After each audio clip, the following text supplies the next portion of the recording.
Je pensais pas avoir d'enfant, mais du coup, j'avais même pas pensé le moment d'attente de cet enfant. Et le fait de pouvoir prendre une place de père pendant l'attente de l'enfant, c'était loin d'être accessible pour moi. Et pourtant, salut à toi et bienvenue dans ce podcast où je te partage en toute transparence mon expérience de papa Schrödinger. En effet, je vais très bientôt devenir papa pour la première fois de ma vie, ce qui fait que je ne suis pas papa, mais quand même un peu, mais pas encore tout à fait. Bref, je suis dans un moment charnière, à la fois bouillonnant, passionnant et déstabilisant.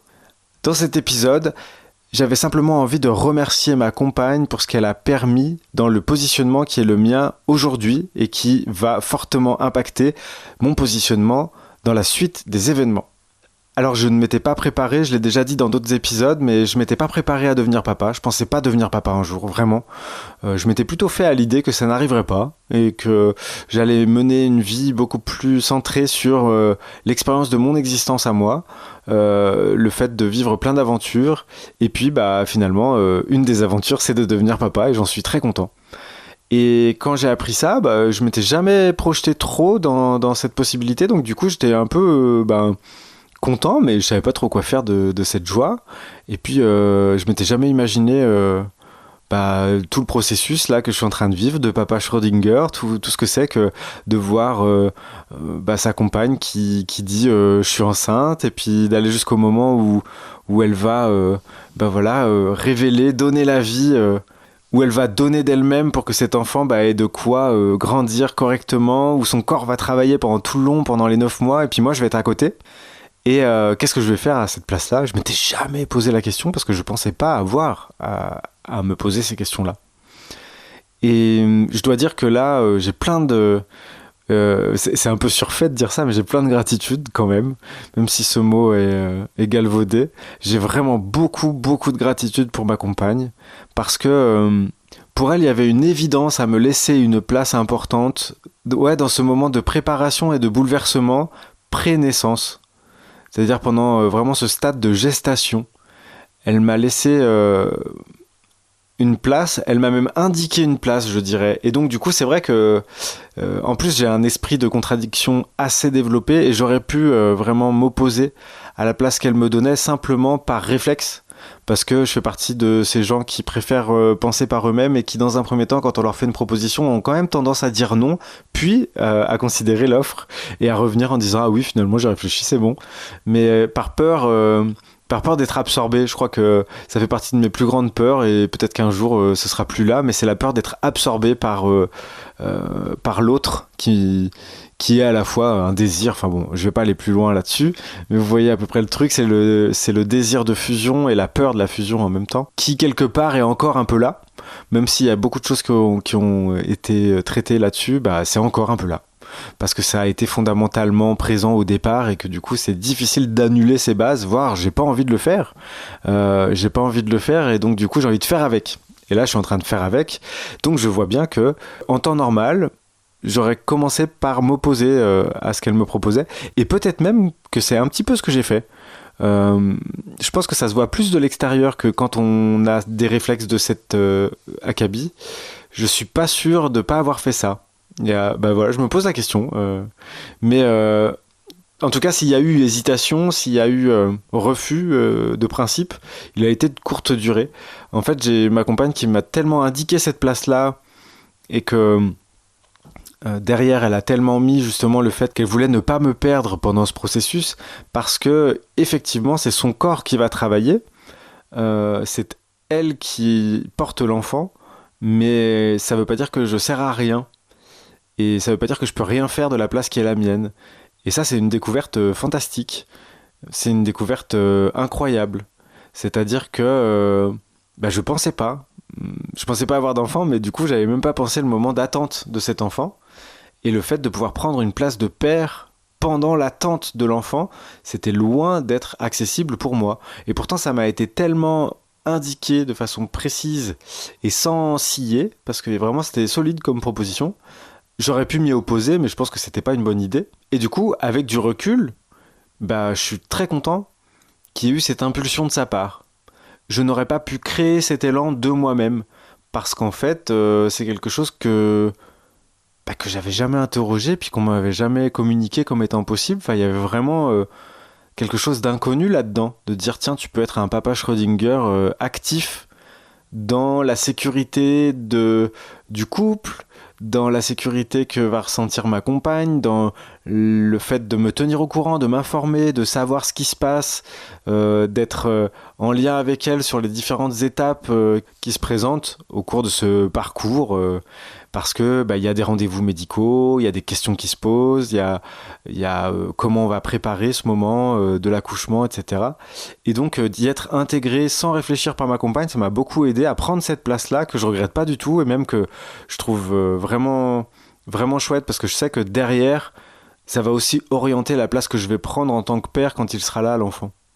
Et vraiment, voilà, je sais pas ce que je vais donner, hein, c'est pas encore dit, je sais pas si je vais être ce qu'on appelle un bon papa, je sais que je me lâche un petit peu la grappe sur le fait de dire je vais être un mauvais papa, il faut absolument que je flippe d'être un mauvais papa. Non, je pense que je vais apprendre du mieux que je peux au fur et à mesure. Par contre, il y a des données que je peux déjà collecter, je peux déjà m'intéresser à comment ça marche une grossesse, comment ça fonctionne un enfant, quels sont ses besoins, et puis comment je peux aider, comment je peux contribuer, comment je peux accueillir, comment je peux trouver une place, et avec tous les éléments que j'ai collectés aussi, qui dans ma singularité, qui je suis du coup moi, dans ma singularité, plus ces données collectées, qu'est-ce que ça donne comme positionnement, comme agissement, et qui ça fait de moi, tout ça, temporairement, dans ce temps d'attente que je suis en train de te partager en différents épisodes. Et je suis super content de pouvoir me positionner comme ça. J'ai appris plein de choses. J'ai appris la différence entre un accouchement physiologique et un accouchement médicalisé. J'ai appris la différence entre le fait d'attendre un enfant et le fait de juste mener à bien son terme. J'ai appris la différence entre un projet de naissance et une grossesse, on va dire ça comme ça. Et je préfère l'investir comme tel, même si c'est justement, ça fait partie des aspects positifs, je trouve, de notre période actuelle. C'est-à-dire que en ce moment, il y a en fait une rencontre, je crois, entre les progrès médicaux qui ont été assez fulgurants ces dernières dizaines d'années, voire ces derniers siècles, et le fait qu'on est en train de revenir dans quelque chose de peut-être plus mesuré, de passer du tout médical à quelque chose de plus mixte avec le côté médical qui va intervenir que si le côté naturel ne se passe pas comme prévu. Et du coup, il y a la possibilité, en tout cas c'est ce qu'on est en train de préparer, de faire que les deux soient alliés plutôt qu'ennemis, plutôt que ce soit des alternatives, soit tout l'un, soit tout l'autre. On va pas accoucher à la maison que tous les deux, et moi je me serais formé en 2-2, et puis normalement ça se passe bien, et puis si ça se passe mal, il y a personne. En sortant de la légalité du pays, et bon, je déplore que ce soit pas plus facile d'être accompagné chez soi correctement et médicalement parlant, si jamais ça se passe pas bien. Mais c'est quand même une période qui est riche en ouverture et en possibilité de s'informer sur comment ça fonctionne, qu'est-ce qu'il faut faire pour se préparer, quelles sont les différentes étapes d'un accouchement pour pouvoir se familiariser avec le fait qu'à des moments c'est logique qu'il y ait des shoots d'hormones, qu'il y ait du désespoir, l'impression qu'on va jamais y arriver, alors qu'elle va jamais y arriver, mais finalement parce qu'il faut que moi je sois là à ce moment-là. Donc ça me donne une place de soutien. Et cette place de soutien, je peux pas l'avoir si jamais je suis pas informé sur comment c'est censé se passer, et de laisser la place à l'imprévu, bien entendu, mais en sachant un petit peu les étapes clés par lesquelles ma compagne va passer pendant l'accouchement pour être solide et pouvoir garantir le côté où c'est moi qui suis la tête des décisions à prendre et elle, c'est le corps qui est en train de travailler. Il faudrait qu'elle puisse rester branchée le plus possible sur son corps pendant ce moment pour que son corps puisse lui donner les informations qu'il connaît. Parce que dans un accouchement physiologique, qui a été le choix qu'on a fait tous les deux, cet accouchement physiologique, il suggère une écoute du corps presque sauvage, presque animale. Et donc pour ça, il faut éteindre sa tête. Il faut ne pas avoir spécifiquement à penser à des trucs techniques. Et donc du coup, plus la tête va être en mesure de se taire à ce moment-là, c'est vraiment son rôle, il faudrait qu'elle se taise à ce moment-là, cette tête. Et moi, je peux la faire, parce que j'ai déjà tendance à être une tête sur patte le reste du temps, mais là, d'autant plus, je vais pouvoir être la tête du couple, et c'est plutôt intéressant de pouvoir être cette tête-là, de manière à en dispenser le plus possible ma compagne, qui pourra se consacrer d'une certaine manière à l'écoute de son corps et ce qu'il est en train de dire, ce qu'il est en train de vivre et comment il travaille bien à l'écart des plans qu'on fait à sa place, de la posture qu'on a décidé qu'on prendrait, alors que le corps il va dire la posture qu'il faut prendre à des moments, et puis ça va se passer comme ça très très bien. Donc moi j'ai pas beaucoup de doutes sur le fait que ça va bien se passer, j'ai pas beaucoup de doutes sur le fait que je vais être bien positionné, je sais qu'il me reste du travail, donc je suis pas arrivé, mais je suis plutôt tranquille sur le fait que je vais être solide à ce moment-là. J'ai plutôt confiance et je suis content de l'appréhender de cette façon-là, c'est-à-dire que je suis à la fois curieux d'apprendre encore des nouvelles choses, je suis à la fois sensibilisé à ce qu'on a envie de faire et puis en même temps c'est à préciser encore, il reste 3 mois. Et dans ces 3 mois qui nous restent, on a vraiment le temps de construire les détails. Mais grosso modo, j'ai compris l'ensemble, j'ai compris la direction qu'on était en train de prendre et je peux, je crois, incarner le côté technique de cette décision le moment venu en discutant avec le personnel médical et en donnant des instructions qui, je pense, seront claires selon ce qui est en train de se passer. Je pourrai prendre les décisions qui seront adaptées et à la situation et au projet qu'on a fait ensemble. Donc je voulais vraiment remercier ma compagne de m'avoir permis ce positionnement parce que je suis vraiment honoré de pouvoir le prendre. Je suis admiratif de ce que ça sous-entend pour vous, mesdames, de vivre ça. Évidemment, il y a une partie de moi qui se satisfait du fait de ne pas vivre les désagréments physiques que ça occasionne chez vous. Et puis en même temps, il y a une petite frustration aussi de ne pas pouvoir vivre ça, parce que cette période qu'elle est en train de vivre, certes, il y a des gênes à l'intérieur, mais c'est beaucoup plus dans l'émerveillement que dans la gênance. Et donc je m'en réjouis, et pour ma compagne, et pour mon futur enfant, et pour moi-même.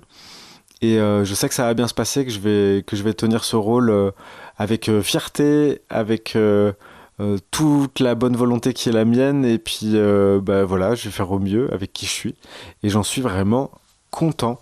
Donc mesdames, respect infini à vous qui vivez ça de l'intérieur avec tout le bouleversement que ça provoque. Je peux pas prendre, comme dirait Camille, je peux pas prendre votre douleur, ça c'est pas possible.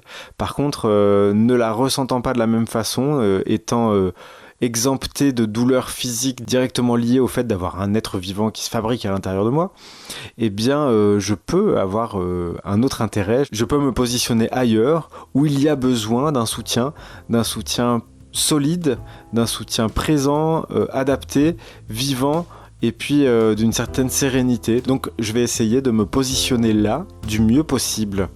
Voilà, c'est ce que je voulais dire sur le sujet aujourd'hui. Donc merci à toi d'avoir écouté cet épisode jusqu'au bout. N'hésite pas à le partager autour de toi, à tous les papas et toutes les mamans Schrödinger que tu connais, et les parents en général qui ont peut-être perdu contact avec ce moment unique, à la fois important et déroutant.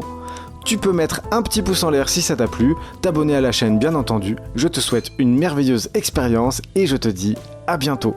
Salut!